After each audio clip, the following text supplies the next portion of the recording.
মনে করেন একটা পৃথিবী যেখানে কখনো সূর্য ওঠে না, না কোনো আলো, না সবুজ গাছ, না ফটোসিনথেসিস, তবুও সেখানে জীবন আছে।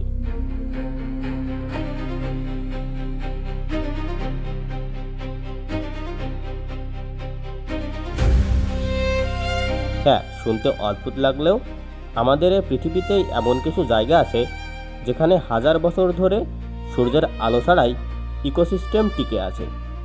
কিন্তু প্রশ্ন হলো, সূর্যের আলো ছাড়া ইকোসিস্টেম কিভাবে সম্ভব?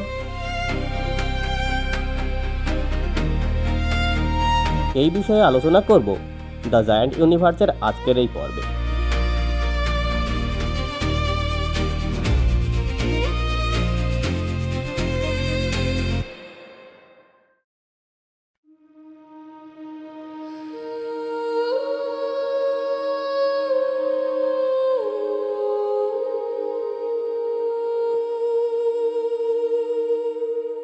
আমরা সাধারণত বিশ্বাস করি যে পৃথিবীর সব জীবনই সূর্যের উপর নির্ভরশীল, কারণ গাছপালা সূর্যের আলো ব্যবহার করে ফটোসিনথেসিসের মাধ্যমে নিজের খাদ্য তৈরি করে, আর সেই খাদ্য থেকেই শুরু হয় পুরো ফুড চেইন।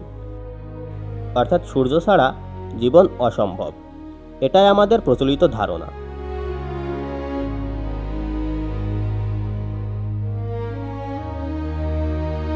কিন্তু বাস্তবে পৃথিবীর কিছু জায়গা এই ধারণাকে সম্পূর্ণ ভুল প্রমাণ করে।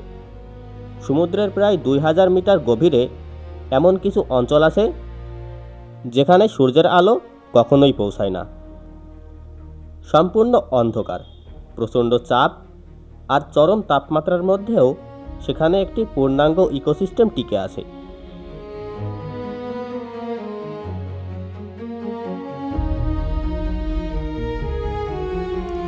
এই জায়গাগুলোকে বলা হয় হাইড্রোথার্মাল ভেন্টস, সমুদ্রের তলায় থাকা ফাটল যেখান থেকে বের হয় অত্যন্ত গরম খনিজ সমৃদ্ধ গ্যাস।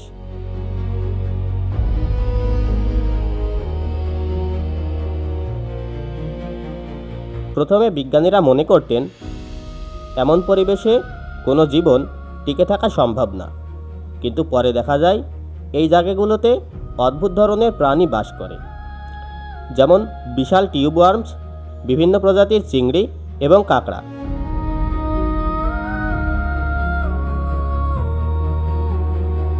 সবচেয়ে আশ্চর্যের বিষয় হলো এখানে কোনো গাছ বা সূর্যালোক নেই, তবু পুরো ফুড চেইন সক্রিয় আছে। তাহলে এই ইকোসিস্টেমের শক্তির উৎস কোথা থেকে আসে?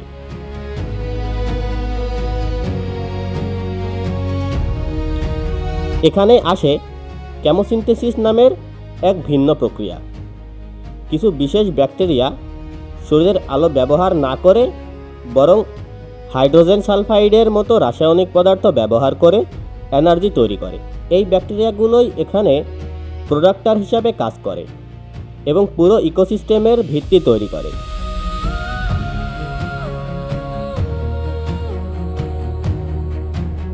এরপর অন্যান্য প্রাণীরা এই ব্যাকটেরিয়াকে খেয়ে বেঁচে থাকে। অর্থাৎ এখানে সূর্যের বদলে রাসায়নিক শক্তি জীবনের মূল চালিকা শক্তি।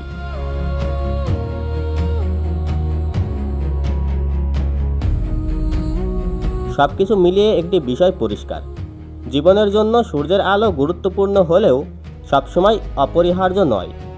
জীবনের আসল প্রয়োজন হলো একটি নির্ভরযোগ্য এনার্জি সোর্স।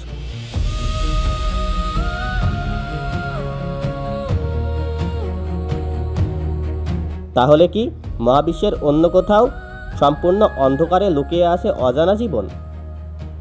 বিজ্ঞানের কিছু দিক বিবেচনা করলে বলতেই হয় এটা অসম্ভব না।